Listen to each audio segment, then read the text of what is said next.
tous, merci de nous rejoindre dans l'actualité. Le ministre des Affaires étrangères poursuit sa visite en Scandinavie. Il a rencontré hier les membres de notre communauté algérienne établie en Finlande, une rencontre qui a coïncidé avec la célébration de la fête nationale de Yinayr.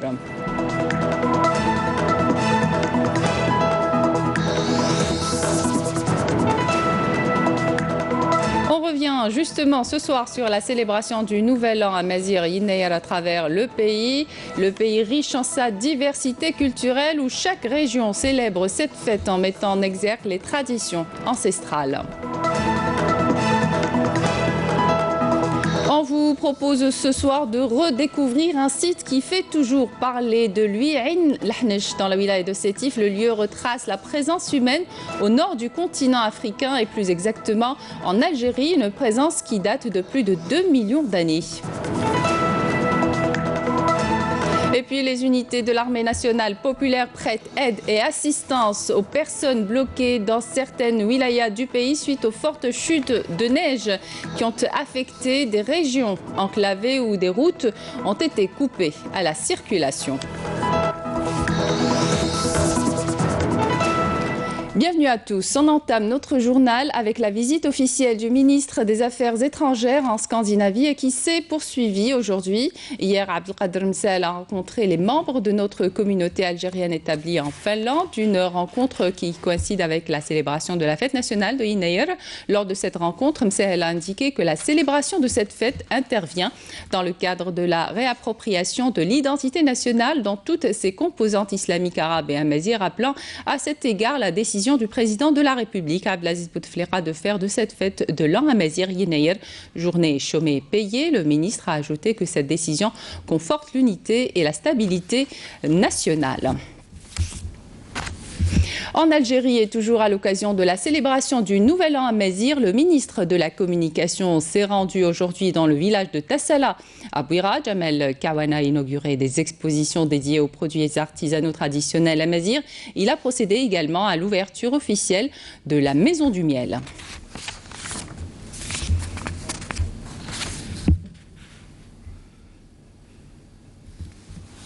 La consécration de Yinayr comme fête nationale et journée chômée et payée est un acquis pour tous les Algériens, a affirmé ce samedi à Alger le ministre du Travail Morad Zmeli à l'occasion de l'inauguration d'une exposition célébrant le premier anniversaire de cette fête.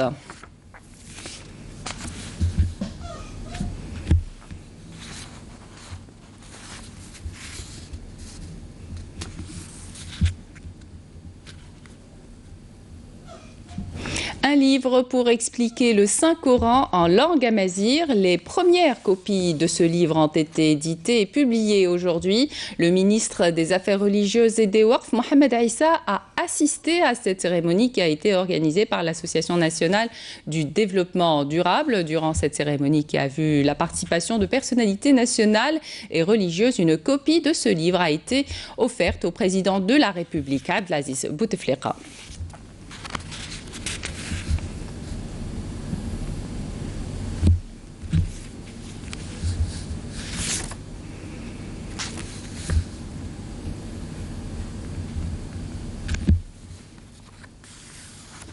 Et à l'occasion de la célébration de Yinayr, Nouvel An Amazigh, placé sous le slogan « Racines, diversité et unité », une cérémonie a été organisée hier au cercle militaire par le Haut Commissariat à l'Amazighité en présence de plusieurs ministres et personnalités nationales. L'occasion de rendre hommage au président de la République, Abdelaziz Bouteflika, pour tous ses efforts à la promotion de la langue amazigh et la valorisation de la culture amazigh. Yinayr, à travers le pays, les Algériens ont chacun célébré cette fête en mettant en exergue les traditions ancestrales. Des expositions, des spectacles ou encore des concours de cuisine ont été organisés un peu partout en Algérie. Badia Amarni. La célébration du Nouvel An Amazigh Yinayr s'est déroulée dans une ambiance bon enfant.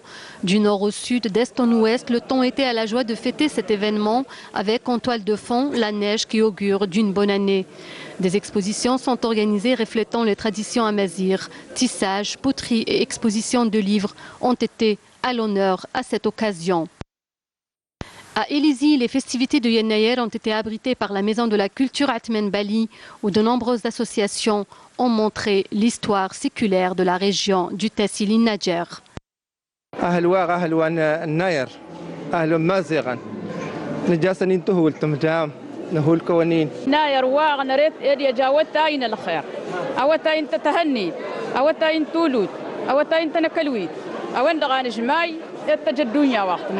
L'occasion était aussi d'organiser un concours de la cuisine traditionnelle et de mettre en valeur les danses folkloriques de la région.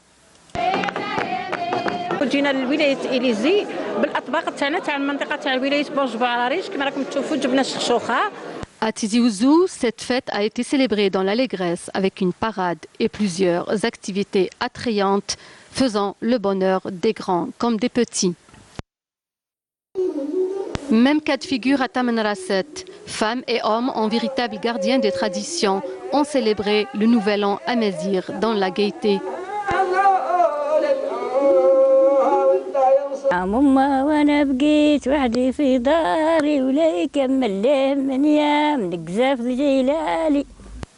À Béjaïa, beaucoup de festivités ont été organisées. Le cas ici d'un ancien mariage traditionnel.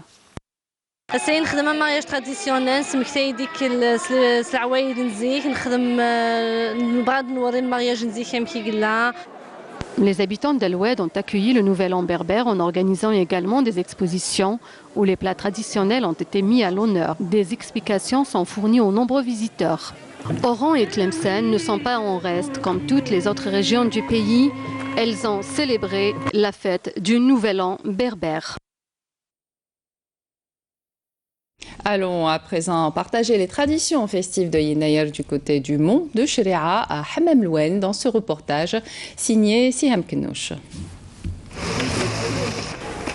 Une année agraire qui s'annonce plutôt prospère. Nous sommes au pied du mont Shri'a, dans la localité de Hammam Louen. Une petite pluie, un froid qui vient de tout là-haut, et puis un coq qui se balade majestueusement en attendant la nuit où il va orner ses plats de couscous. Un autre déjà en cage, et puis un Mirmar qui laisse son chant et qui vient nous parler de Nair. أنا أخدم كانونيا أنا كتاب تجديد إنيان قال ثان تجديدا أنا قطاجين أنا المردود أنا قثا صابونت بالباروخ بعد نداوي يحزاون ديم الزقان نسر ديم داخل الجفنة من بعدها نداوي الكوكو ويا نتازر د الخروب نفرغ فاشت يفخنسن باش العقل نسن هاي فقدام قران العقل نسن هاي فقدام قران القاني سمام وسقاس انا قرا ان شاء الله سقاس ان شاء الله في العباد في المال في الدنيا ثكل. Amermar fait partie des Bni Misra, la tribu berbérophone de l'Atlas blidéen, une tribu qui connaît très bien les mois agraires. Après Nair, il y aura Bousselja, où il y aura beaucoup de neige. Et puis, juste après, l'Hmoum, les nuits les plus sombres. Et puis, il y aura aussi le Bouler, lorsque la terre avalera toute la neige et l'eau. Place aux fêtes. Les dates, les figues, les derbouka, nous sommes à Hammam Louen, mais aussi tout ce qui se rapporte à un bon dîner.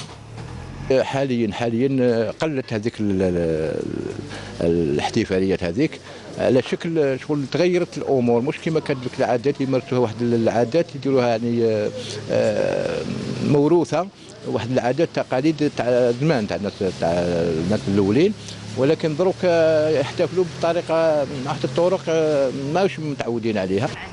Hammam Louen, très célèbre pour ses termes, mais aussi pour son calendrier agraire connu à travers toute l'Algérie. Elle le respecte, elle fête son Yennayer, et bien donc...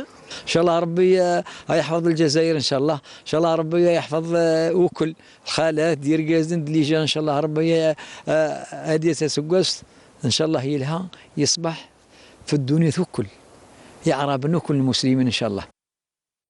Et puis, sachez que la chaîne 4 de la télévision nationale consacre ce samedi une journée porte ouverte marquant les festivités nationales de Yenaïr, le nouvel an amazigh de 1969, par un riche programme varié qui durera jusqu'à 21h ce soir. Je vous propose à présent de redécouvrir un site qui fait toujours parler de lui, Ain Lahnesh, dans la wilaya de Sétif.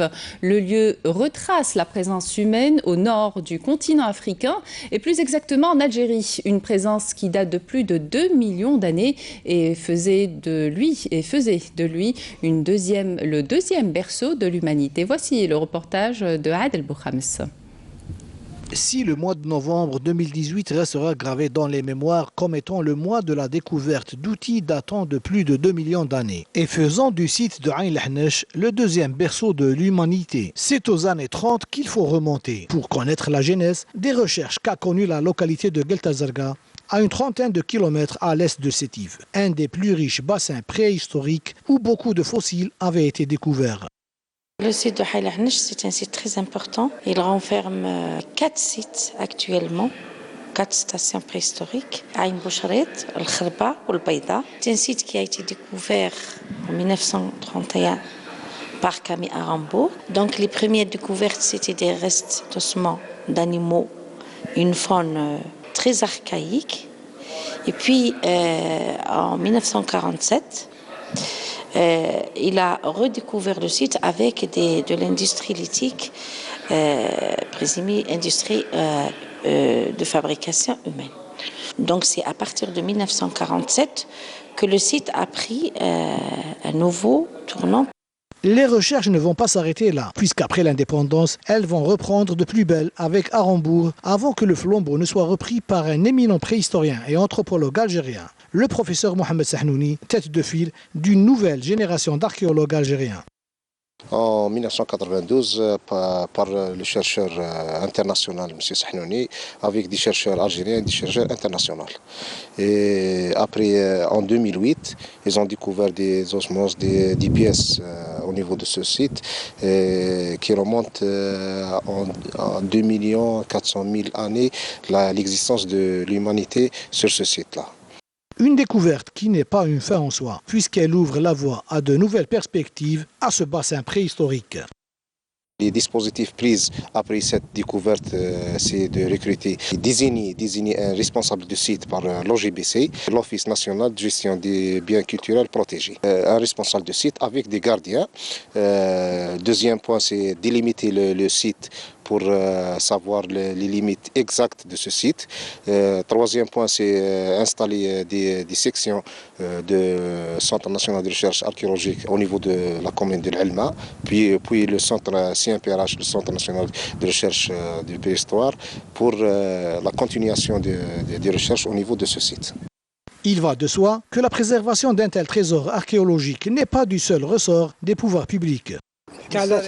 En tant qu'habitant de cette région où des découvertes archéologiques ont été faites, je pense que nous sommes tous appelés à sauvegarder cette richesse.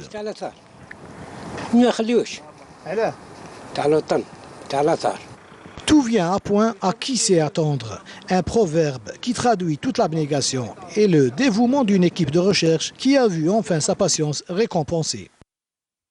Une autre équipe de recherche qui a découvert cette fois-ci, mais il y a plus de 60 ans, dans la région de Mascara, l'Atlanthrope, le plus vieil Algérien connu. Il aurait, selon la méthode paléomagnétisme, 0,7 millions d'années sur le site de Tirnif, où ont été découvertes 3 mandibules. Des études sont continuellement menées depuis 2013. Bouchabali.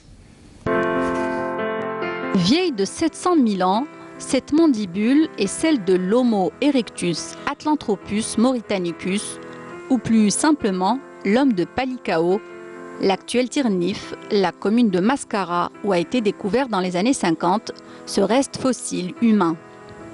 Selon les paléontologues, l'homme de Tirnif est de ce fait l'ancêtre des Nord-Africains. Donc cet homme est le plus vieux, c'est-à-dire le plus vieux en Afrique du Nord. Quel âge a-t-il? Donc, estimation de l'âge par méthode paléomagnétisme, c'est 0,7 millions d'années. Donc, par une équipe franco-algérienne, donc ça, c'est dans les années 1982. Par contre, actuellement, il y a toute une... on est en train de revisiter et de réviser même le site. Donc, la chronologie, probablement, elle est un peu plus âgée que 0,7 millions d'années. Elle est vers 1 million d'années. Pour l'heure, seules 3 mandibules ont été découvertes. Il y a 3 mandibules, donc à part les mandibules et les os et les dents isolées et le pariétal, pour le moment, on n'a rien trouvé. On trouve que des restes de faune, avec des traces de boucherie, bien sûr. Depuis 2013, des études sont continuellement menées sur le site acheléen de Tirnif pour découvrir le mode de vie des hominidés de cette région, explorer leurs capacités cognitives et leurs moyens de subsistance. Un travail qui a été réalisé cette année en 2018. Donc, on a compris quelque chose sur les comportements de subsistance de cet hominidé. Donc, cet hominidé consommait de la viande, de la chair, donc de tout ce qui est des taxons d'herbivores, les gros, les petits et les moyens. Les grands, c'est pour la première fois en Afrique du Nord, on trouve une exploitation énorme de taxons les plus grands, donc l'hippopotame, le rhinocéros et l'éléphant, ainsi que comme les équidés, les bovidés, ainsi de suite. Donc cette conclusion est attestée par les évidences d'activité anthropique sur les ossements qu'on a retrouvés et analysés avec des microscopes et ainsi de suite. Et aussi avec ces ossements qui portent les évidences d'activité anthropique sont en association avec une industrie lithique, donc les bifaces et les éclats. Donc ces outils ont été utilisés pour extraire la chair. Ces études ont par ailleurs révélé que l'homme de Tirnif aurait eu un comportement un peu plus évolué que celui de ses aînés, découverts en Afrique de l'Est. Aujourd'hui, les ossements de l'Aclanthrope se trouvent au musée de l'Homme à Paris. Seul son moulage est exposé au musée du Bardo à Alger. Et puis, sachez que Canal Algérie vous propose ce soir à partir de 21h une émission sur l'histoire ancienne de l'Algérie intitulée L'Algérie, une histoire aussi ancienne que le monde. Elle sera animée par Nazim Azeri. Alors, soyez au rendez-vous. Tout autre sujet à présent, le secteur des travaux publics à Mostaganem devra être boosté durant ce premier trimestre de l'année 2019 d'un nouvel acquis, la pénétrante à l'autoroute Est-Ouest, un projet qui mettra un terme aux souffrances des automobilistes sur l'ancienne route et permettra surtout de relier le port de Mostaganem à l'autoroute Est-Ouest, de quoi donner un nouvel élan à la vie économique dans l'Oranie. Reportage Camélia Hamoum, Ressiad El-Boukhams. Les travaux de réalisation de la route reliant le port commercial de Mostaganem à l'autoroute Est-Ouest se poursuivent à un rythme assez appréciable pour pallier au retard enregistré par le passé au niveau de quelques ateliers. Ce projet s'étend sur une distance de 66 km et devra relier la ville de Mostaganem à l'autoroute Est-Ouest en passant par Relizane. Un tronçon de 33 km traverse la wilaya de Mostaganem. Le premier trimestre de l'année 2019 verra la réception de la première partie de ce projet qui assurera une meilleure fluidité à la circulation et permettra également d'assurer la liaison entre le port de Mostaganem et l'autoroute Est-Ouest. Le taux d'avancement des travaux de la route à l'heure actuelle est de près de 93%, alors que celui des grands ouvrages d'art est de près de 99%. Parmi ces ouvrages, Mostaganem compte 11 ponts et 8 trémies. Un projet que les habitants de la région, notamment les automobilistes, attendent avec impatience, surtout qu'il viendra mettre un terme à leurs souffrances rencontrées sur l'ancienne route. La nouvelle route, c'est en passant par Mesra, Bouguera, parce que Sidi Khattab, 77 Dodan. La réalisation de cette nouvelle autoroute nous assurera un gain de temps réel et le tronçon que nous parcourions en plus d'une heure, on pourra le faire en une demi-heure. Cela nous permettra de préserver nos véhicules. En plus de la fluidité qu'elle garantira sur cet axe routier, la nouvelle autoroute rendra l'accès au port de Mostaganem plus facile aux conducteurs des poids lourds.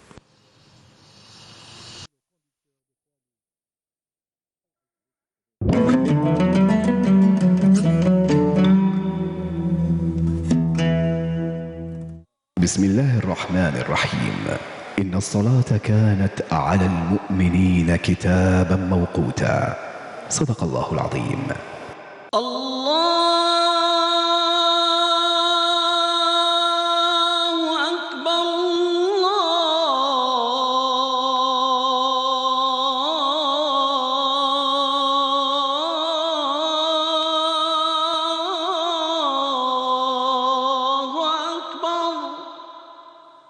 أشهد أن لا إله إلا الله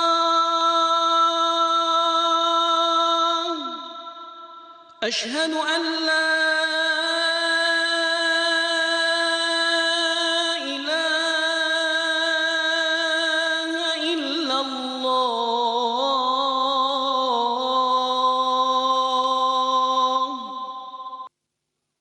أشهد أن محمدًا رسول الله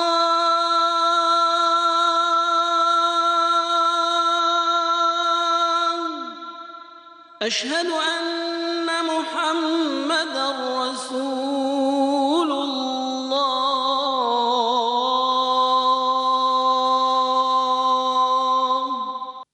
حي على الصلاة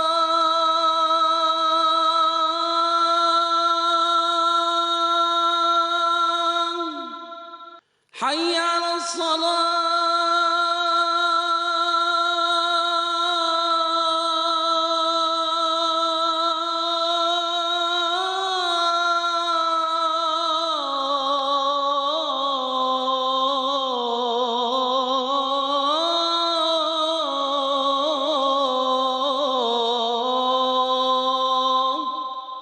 حي على الفلاح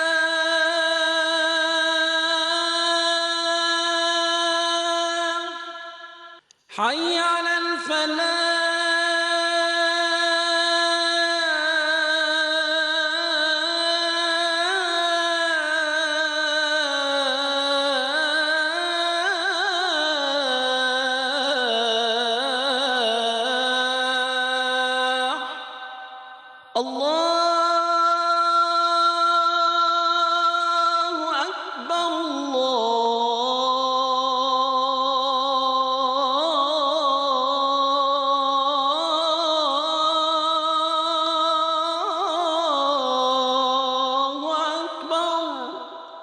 لا إله إلا الله.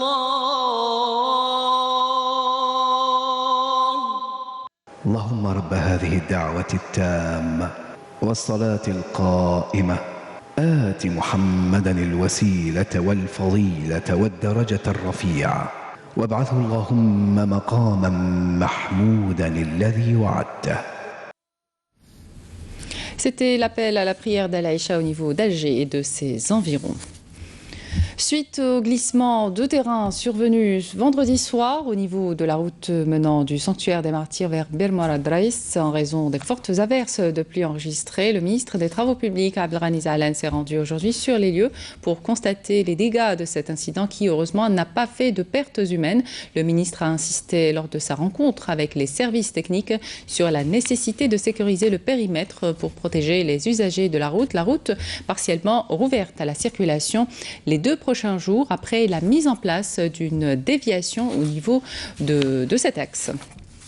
Et toujours à propos d'intempéries et suite aux fortes chutes de neige, plusieurs routes ont été coupées à travers le pays. Il a fallu l'intervention des éléments de l'armée nationale populaire pour déneiger les voies. L'exemple à Djeia. Reportage Rami Amer, récit Mounana El Hamoudi. Des routes coupées et des régions complètement isolées. Les fortes chutes de neige qui ont affecté la wilaya de Béjaïa dans les dernières heures ont nécessité l'établissement d'un plan d'urgence. Les unités de la gendarmerie nationale ont été appelées en renfort pour des opérations de déneigement et des évacuations. En pareilles circonstances, notre intervention est indispensable car nous devons déneiger les routes et faciliter le passage des véhicules. Par ailleurs, nous restons mobilisés en permanence sur les lieux en vue d'apporter l'assistance aux usagers de la route et assurer la sécurité des citoyens. Les fortes chutes de neige affecteront 8 wilayas à travers le pays.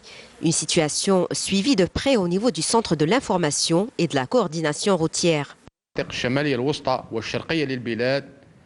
Dans les régions du nord-est et du centre du pays, 16 routes nationales et 28 routes wilayales ont été coupées suite aux chutes de neige.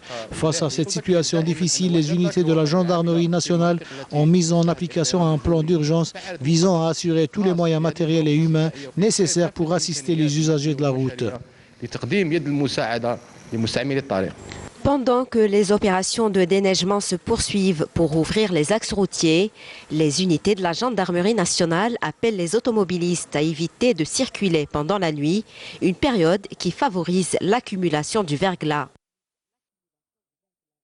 Et puis la situation dans d'autres wilayas du pays a également nécessité l'intervention des unités de l'armée nationale populaire, notamment dans les wilayas de Blida au niveau de Shre'a, Bouira au niveau d'El Djebahia et Souq el-Khmis, et de Djidjel au niveau de Khnag el-Jma'a, Bir Ghzala et El Kbaba, les unités de l'ANP qui demeurent justement prêtes à l'intervention immédiate. Écoutez.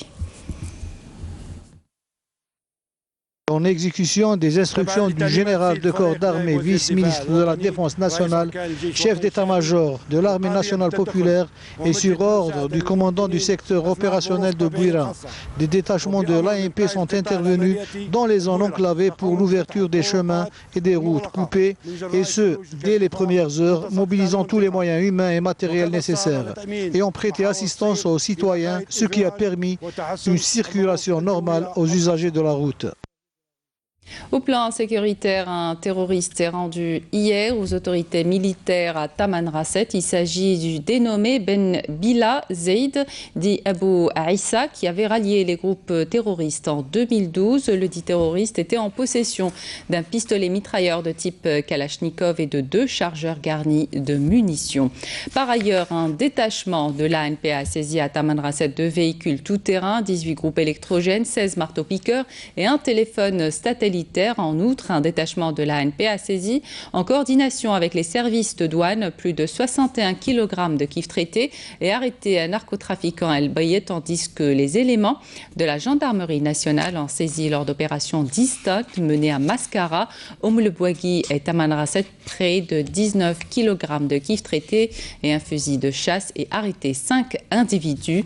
D'autre part, les éléments de la gendarmerie nationale ont arrêté à Oran un organisateur d'immigration clandestine. L'essentiel de l'actualité à l'étranger à présent dans ce résumé signé Jazia Bayou. Un énorme incendie s'est déclaré hier soir dans une raffinerie de pétrole appartenant à l'État dans la ville portuaire d'Aden, dans le sud du Yémen, sans faire de victimes.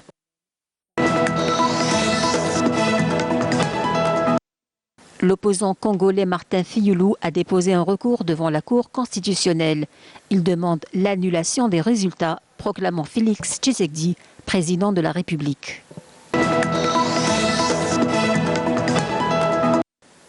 La sonde lunaire chinoise a envoyé depuis la face cachée de la Lune une impressionnante photo panoramique de son lieu d'arrivée, montrant un paysage gris et parsemé de cratères. Et puis une info sport pour terminer, le CR Belouizdad et le Paradou AC se sont séparés sur un score vierge 0 partout en match comptant pour la 17e journée du championnat de Ligue 1 mobiliste de football disputée ce samedi au stade du 20 août 55 à Alger. C'est la fin de cette édition. Merci de votre attention. Vous pouvez toujours nous suivre sur les liens qui s'affichent sur votre petit écran. Excellente suite de programme sur Canal Algérie.